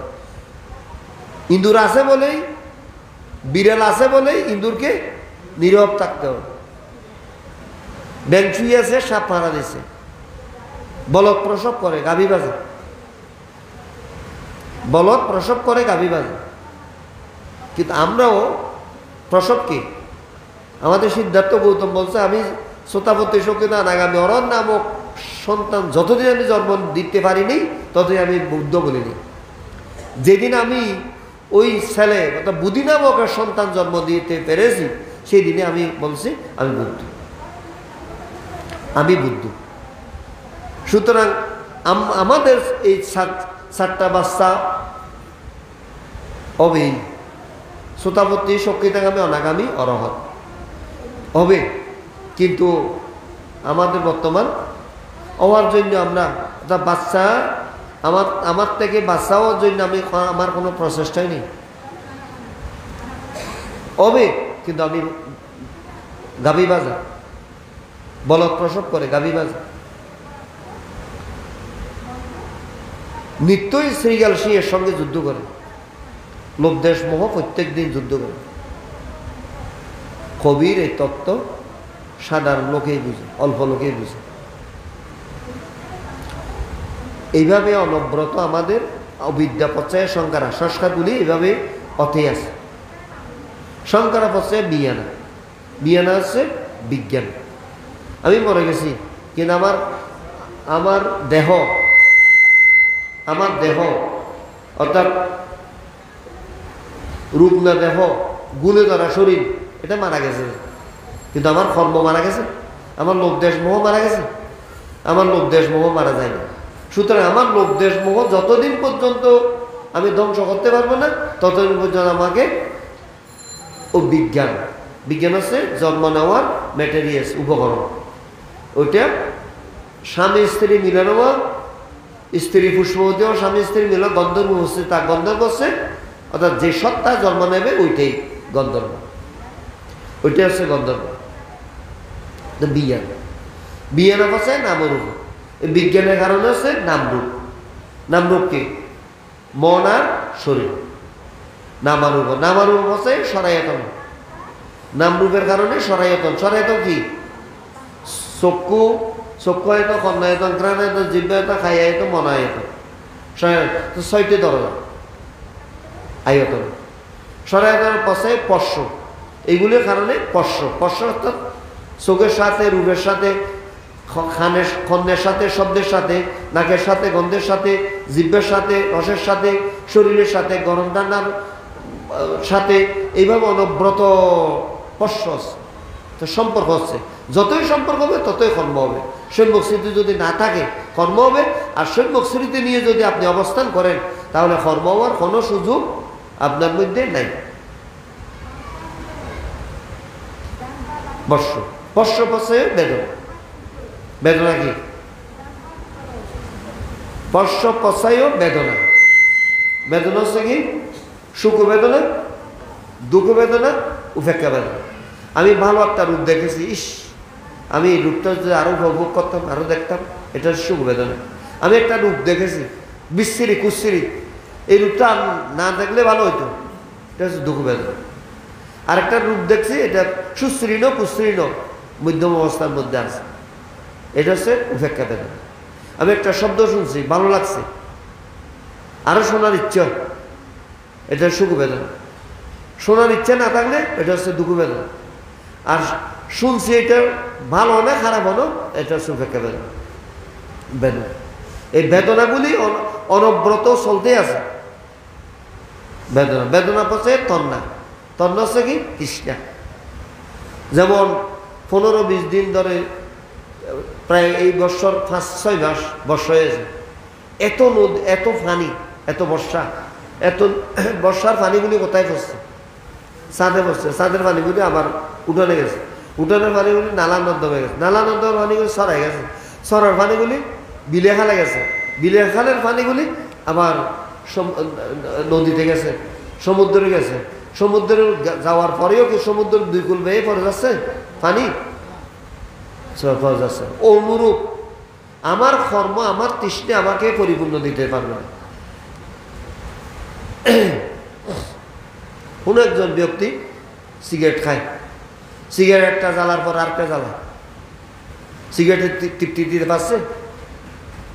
ভাত খাই, পানি খাই, ভাত পানি খাওয়া দাওয়া এগুলি আমাদেরকে, আমার তৃপ্তি আছে? তৃপ্তি নেই, তৃপ্তি নেই, অপূর্ণ সবসময়। তন্না পথে উপাদান, এই তৃষ্ণার কারণে আমরা উপাদান গ্রহণ করি। অর্থাৎ মনে যেটা চায় সেটা চরিতার্থ করার জন্য আমরা তৎপর, তৎপর। উপাদান, উপাদান হচ্ছে অর্থাৎ করে গেলা, খাদ্যে পরিণত করা। উপাদান হচ্ছেও ভব। ভব কি? ভব হইতে ভবান্তরে, জন্ম হইতে জন্মান্তরে, অনাদি অনন্ত কাল। ভব হচ্ছে জাতি, জাতি মানে জন্ম। যেমন যেমন একটা সন্তান জন্ম হওয়ার সাথে সাথে কারো ওই সন্তান কি করে? কান্নাকাটি করে। সে কান্না কি? কান্না হচ্ছে জন্ম দুঃখের প্রথম সংকেত। জন্ম দুঃখের প্রথম সংকেত হচ্ছে কি? কান্না। ঠিক না? শিশু একটা কান্না করে না? করে। জন্ম দুঃখ এবং জরা দুঃখ, জন্ম হওয়ার সাথে সাথে ওনার মধ্যে জরা ব্যাধি, মৃত্যু, রোগ শোক এইগুলি বাতাসের মতো অনবরত এখানে আছে, দেখা যাচ্ছে না। কিন্তু জন্ম যখন হবে তখন আপনাকে ওই চতুর্দিক থেকে বাতাসের মতো ওই অর্থাৎ দুঃখগুলি আপনাকে জড়িয়ে ধরবে, জড়িয়ে ধরবে। নন্দীরা অসহতা তত্তরা তত্তরা বিনন্দী সেইয়ের তিন কামত না ভবতন না বিভবতন না। রাগ, নন্দী, প্রেম, প্রীতির মাধ্যমে মানুষের মধ্যে দুঃখ আসে, দুঃখ আসে। সেই দুঃখগুলি বহু পর্যায়ে শ্রীবৃদ্ধি হয়ে আমাদেরকে বারবার জন্মান্তরে কবলে ফেরে অনবরত দুঃখ মুখ করতে হয়। সুতরাং তন্না, তন্না পথে উপাদানা, উপাদানা পথে ভব, ভব পথে জাতি, জাতি পথে জরা মরণ, জরা মরণ শোক পরিদেব দুঃখ দমনৈশ্য মনস্থাপ মনোদুঃখ মনকষ্ট যন্ত্রণা বিলাপ হাউতস এইগুলি অনবরত, অনবরত দুঃখ ভোগ করতেই হবে। এর থেকে যদি আমি ত্রাণ পেতে চাই, রক্ষা পেতে চাই স্থায়ীভাবে, অস্থায়ী না। অনেকে বলে আমি এই দুঃখ থেকে একদম চলে যেতে পারতাম, মরে যেতে পারতাম, ভালো হতো। তো মরে আপনি যাবেন কোথায়? কি মরার মতো মরছেন না তো। লোভ দেশ মোহ যেদিন মারা যাবে সেই দিন আপনার মৃত্যু হবে।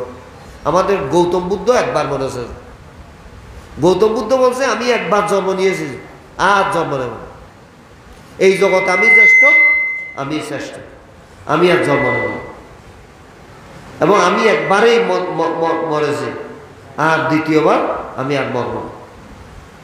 তো সুতরাং আপনারা কত হাজার লাখ কোটি বছর মরে আসছেন, আরো মরবেন, তার কোনো সীমা পরিসীমা হিসাব নিকাশ আছে? কারণ কোনো হিসাব নিকাশ নেই। সুতরাং এর থেকে যদি আমরা উদ্ভূতি পেতে যাই, একান অয়ং বিক্ষমে মগ্ন সত্যান বিশুদ্ধি, অর্থাৎ ধ্যান। ধ্যান কি? ধ্যান হচ্ছে এটা মানসিক অবস্থা। তা মন, দুষ্ট মন আমাদের মধ্যে এখনো বহাল রয়েছে খারখন মনের আমি ফুরি বলেছি দুষ্ট মন। ওই মনকে আরেকটা মন আপনাকে তৈরি করতে হবে। ওই মন কিন্তু ওইগুলি করতে চাইবে না, তারপরে আপনাকে তৈরি করতে হবে ওই মনকে সবসময় শাসন অনুশাসন করার জন্য। শাসন অনুশাসন করতে করতে অর্থাৎ মনকে যখন আপনি বারবার বারবার শয়তান মনকে যদি বারবার বারবার আপনি যদি ধরেন, স্মৃতির রাডারে আপনি যদি বারবার ধরা খায়, তখন ওই মনটা অটোমেটিকলি কি হবে? শান্ত হয়ে যাবে। অটোমেটিকলি কি হবে? শান্ত হবে। তখন আপনার শান্ত যদি হয়, ক্ষয়ং বিরাগং অমতং ফলিতং ইয়ং দযজ্ঞা সাক্ষ্যমণি সমাহিত নথেন দম্মেন সমন্তে কিঞ্চি ইদম্পি বুদ্ধের রতনং ফলিত এতে না সচ্চে না সুবন্তী হতো।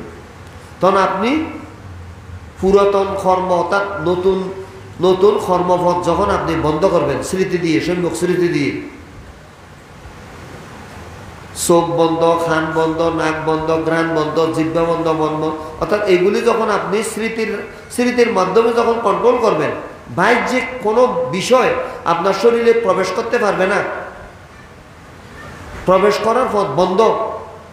তখন আগের যে সমস্ত সংস্কার ছিল পুরানো বা জমানো, ওই সংস্কারগুলি ক্রমান্বয়ে আস্তে আস্তে বেড়ে আসবে। দেখা শোনা ব্যথা বেদনা এগুলির মধ্য দিয়ে আস্তে আস্তে ক্রমান্বয়ে কি হয়ে যাবে? বের হয়ে আসবে। তো যতই বের হবে, যতই আপনি স্মৃতি করবেন, ততই আপনি আস্তে আস্তে আস্তে আস্তে বেজাল মুক্ত হবেন। অর্থাৎ ঝাড়ু দেওয়ার মতো হবে, ময়লা ডিফু অর্থাৎ ঝাড়ু দেওয়ার মতো হবে।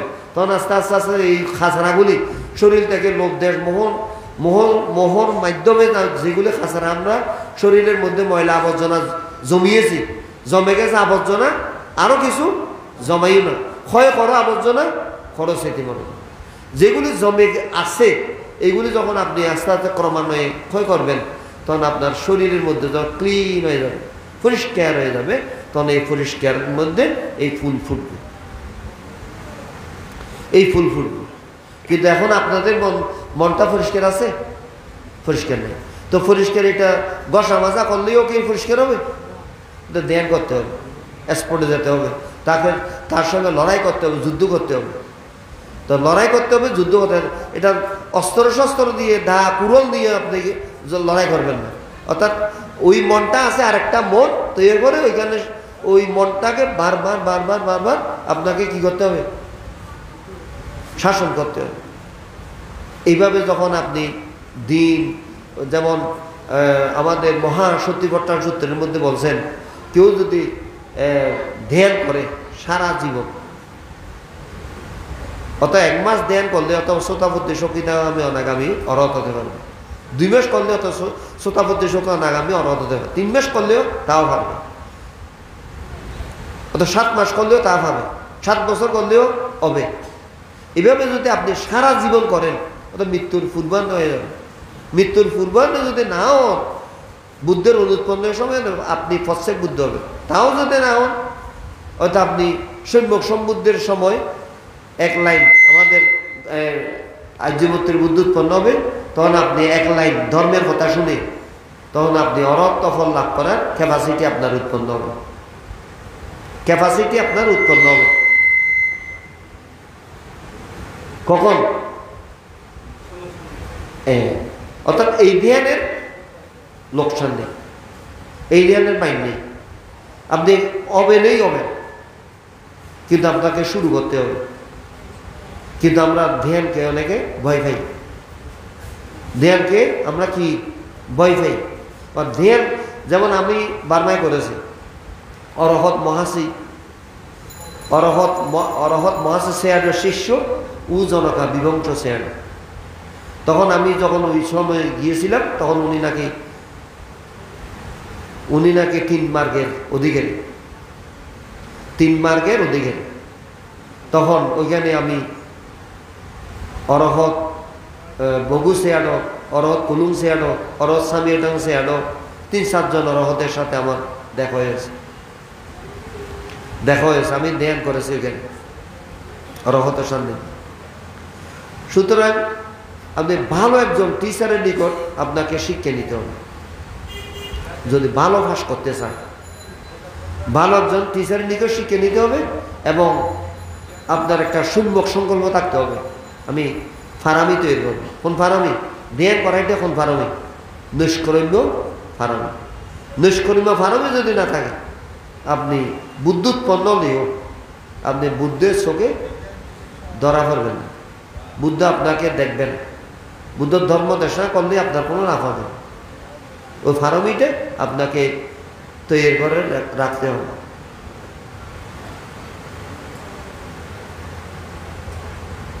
এটা কি? বিদোষ সম্ভাবনা। বিদোষ সম্ভাবনা হচ্ছে অর্থাৎ বিপরীত জীবনকে বিপরীত উল্টো হতে পরিচালনা করা, স্মৃতির মাধ্যমে পরিচালনা করা। আর সমতা ভাবনা হচ্ছে কিছুদিনের জন্য চিত্তকে মনকে সাময়িকভাবে শান্ত রাখা। তার ডাক্তারি ওষুধে, ডাক্তারি অ্যালোপ্যাথিক ওষুধে আপনার রোগ পুরোপুরি ধ্বংস করবে না। আফানির টান থাকবেই, ডায়াবেটিসের ওষুধ খেয়ে খেয়ে থাকতে হবে।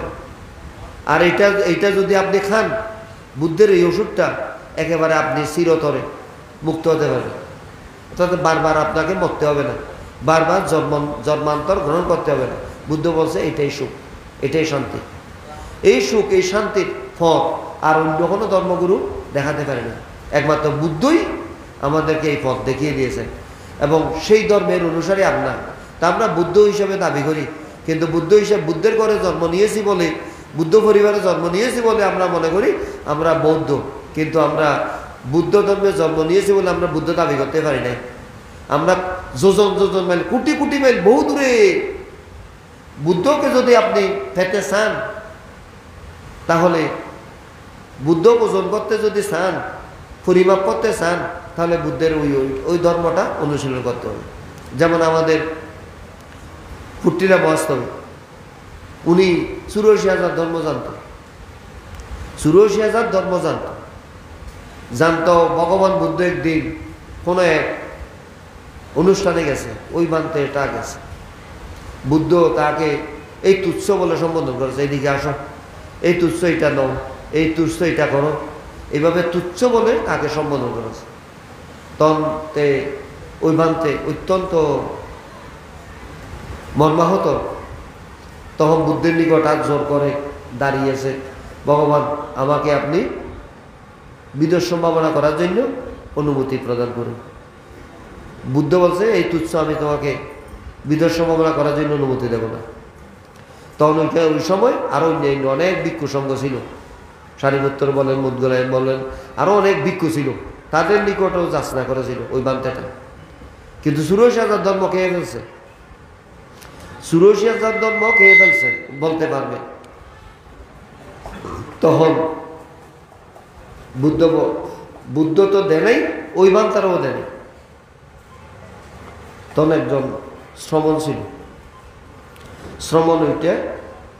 শ্রমণ হলেও 7 বছরের শ্রমণ হলেও, বয়সে 7 বছর হলেও, তা বয়সে ছোট, জ্ঞানে হচ্ছে বড়, কিন্তু উনি অরহৎ। শেষ মেশ উনার নিকট চেয়েছে ওই বান্তার। তো বান্তার ওয়া কত ছিল? 50-60 ওয়া।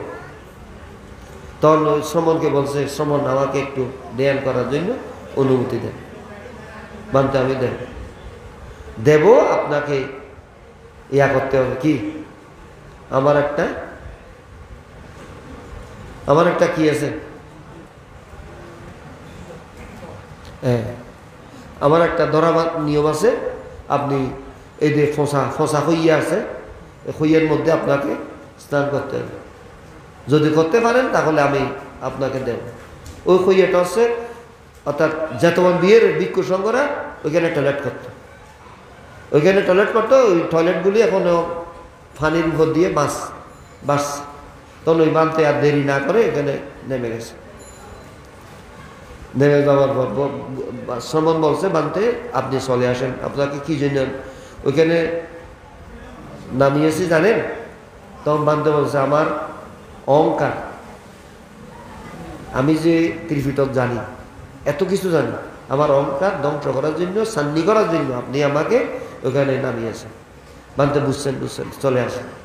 তখন ওনাকে ওই শ্রমণ হলেও উনি কিন্তু অরহত এক জিনিস, আর ত্রিপিটক জানা ওইটা আরেকটা জিনিস।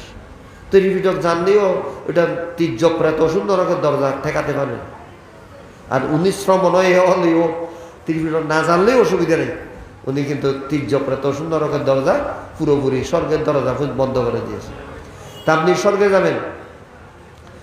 যাবেন এটাও কোনো গ্যারান্টি নেই, কিন্তু তির্য লোকে, প্রেত লোকে, অসুর লোকে নরকে যাবেন এটার গ্যারান্টি 100, কিন্তু স্বর্গে যাবেন এটার কোনো গ্যারান্টি নেই। সম্রাট অশোকের মতো একজন ব্যক্তি এত কিছু দেওয়ার পরেই উনি তির্য প্রাণী হয়েছে, তাহলে আমাদের কোনো আছে, সিউরিটি আছে, গ্যারান্টি আছে? গ্যারান্টি নেই। তখন শ্রমণকে বলছে মানতে বলছে, শ্রমণ আমাকে অনুমতি প্রদান করুন। অনুমতি দিয়েছে।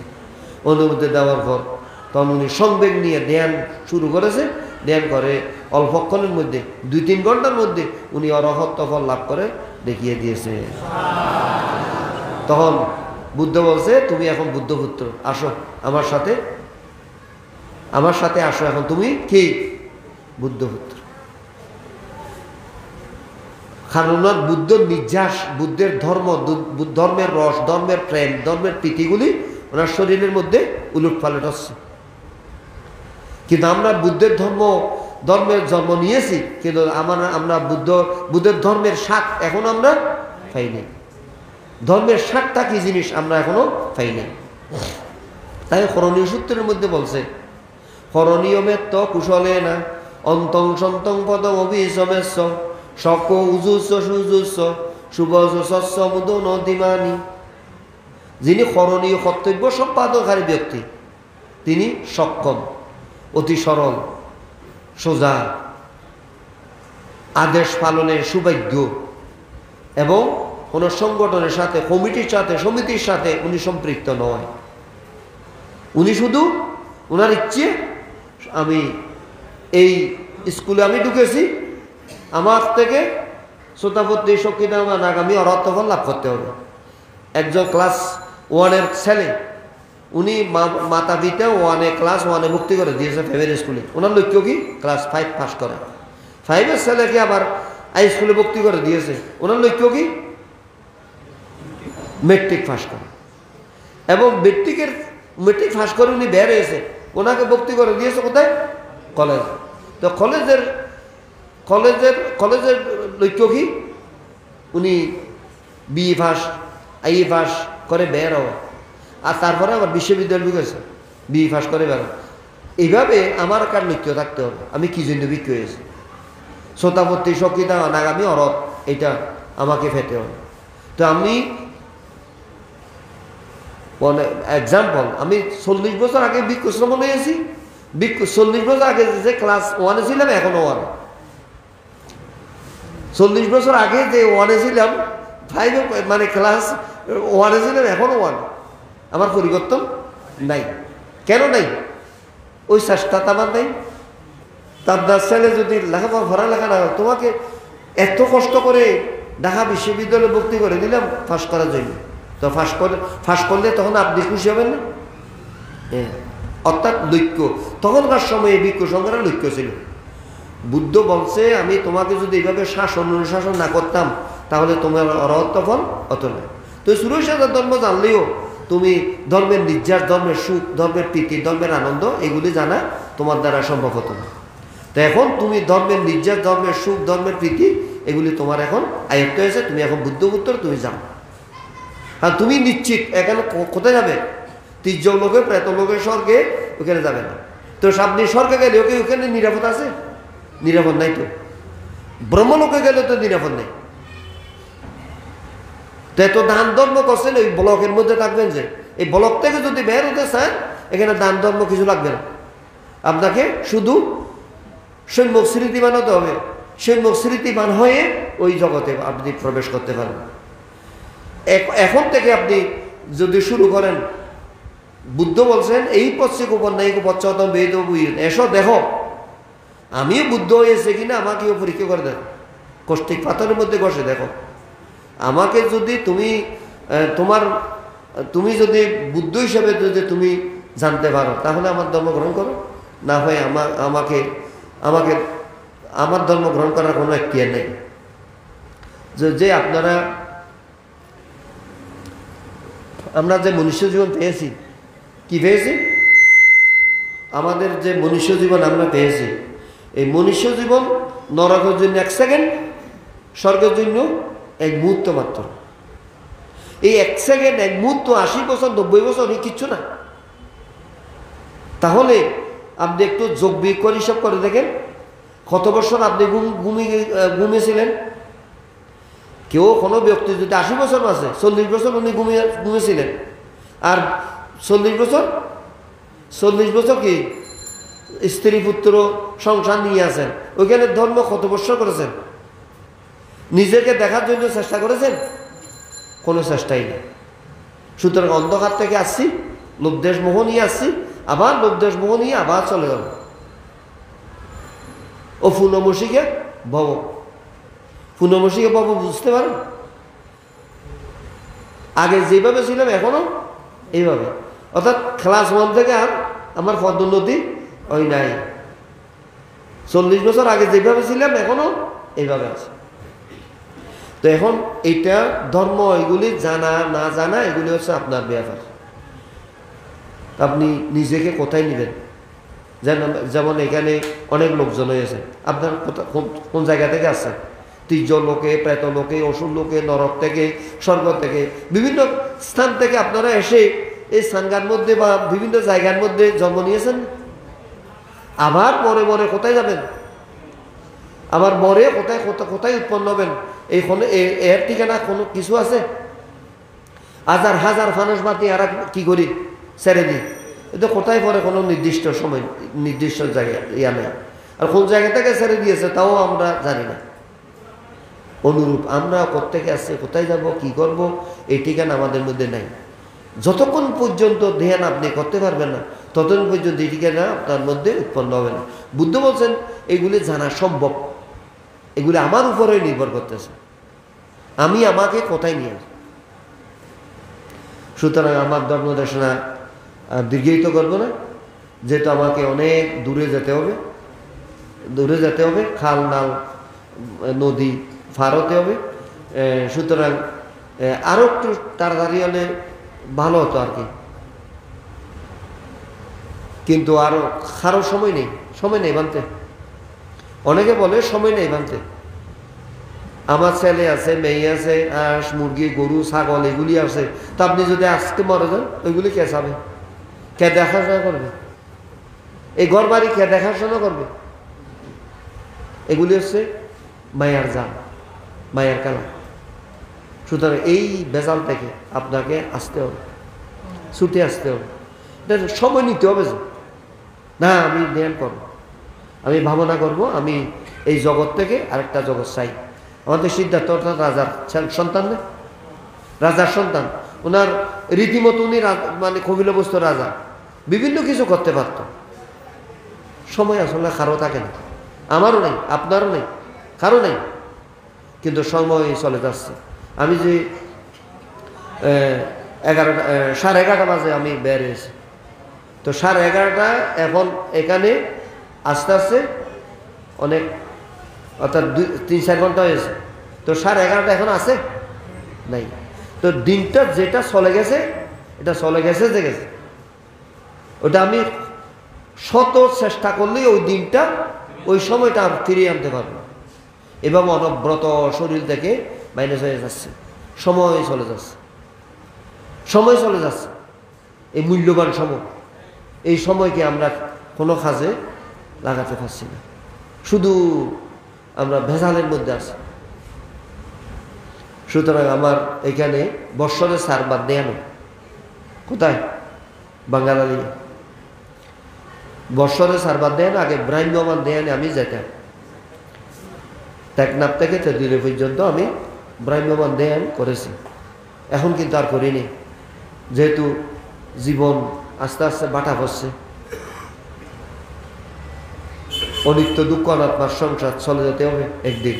তো আমি ওইখানে বাঙ্গাল হালিয়া এখানে জায়গা নিয়েছি, অনেক ফরেস্ট এরিয়া, সুন্দর, প্রায় 25টার মতো টয়লেট আছে, বাথরুম আছে, স্নানঘর আছে, এই আছে সেই আছে, এবং সংক্রমণের সুন্দর জায়গা আছে। ওইখানে আমরা বছরে 4 বার দেয়ান হয়, প্রায় 200 জন, 250 জন, 300 জন এভাবে দেয়ানে বসে। এবারও আগামী 27শে সেপ্টেম্বর থেকে আমার এখানে দেয়ান আরম্ভ হবে এবং 7ই অক্টোবর দেয়ান শেষ হবে। সুতরাং এই ধ্যান একটা 10 দিনের একটা কোর্স করে হলেও আপনাদের একটা অর্থাৎ নির্মাণের বীজ রোপণ করতে হবে। সব কিছু লুট করে নিয়ে যেতে পারবে, সব কিছু পড়া যাবে, কিন্তু আপনার ধর্মকর্ম, অকর্ম, কুকর্ম এগুলি কেউ লুট করতে পারবে না, ধ্বংস করতে পারবে না। আপনার কর্ম আপনাকেই একদিন রক্ষা করবে। এই ধ্যানের বসার জন্য আহ্বান জানিয়ে আবারও আমি আপনাদের পুণ্যরাশি দান করে আমার ধর্মযাত্রা, সংক্ষিপ্ত ধর্মযাত্রা শেষ করছি। প্রত্যেকে 3 বার সাধুবাদ দিয়ে অনুমোদন করি।